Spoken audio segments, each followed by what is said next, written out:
ધ્યાનથી સાંભળો, એક પણ અવાજ ના કરતા કોઈ. આપણું જે આવેદનપત્ર હતું એ કલેક્ટરશ્રીએ સ્વીકારી લીધું છે. સાથે સાથે તમારી પણ જવાબદારી બને છે, બરોબર? દારૂ ત્યાં આપણા ઘરે નથી આવતો, બરોબર? આપણા છોકરાઓને, આપણા અંકલને આપણા હાથમાં છે દારૂ. તમે કેમ લો છો? પેલો તો દારૂનો વિરોધ કરો ને. તમારે દારૂ જ બંધ કરાવવો છે ને, તો પેલા દારૂ જે બુટલી કરો છો એના પાસે દારૂ લેવાનું બંધ કરી નાખો ને, બરોબર? અને હવે સુખ શાંતિથી બધા ઘરે જો. આપણે 6 તારીખે જિગ્નેશભાઈ મેવાણી આવવાના છે. આનાથી બહોળી સંખ્યામાં આપણે બધાને ભેગું થઈ અને જિગ્નેશભાઈના હાથ મજબૂત કરવાના છે. હવે તમે ચૂર છે, તમે જાઓ બધા.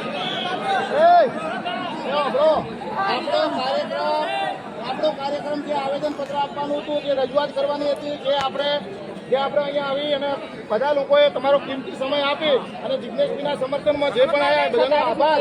પણ હવે આપણો કાર્યક્રમ અહીંયા પૂરો થાય છે. કોઈ જગ્યાએ આપણે કોઈ વાદ વિવાદમાં ન પડીએ અને સૌ આપણા પોતપોતાના ઘરે જઈએ. ચલો.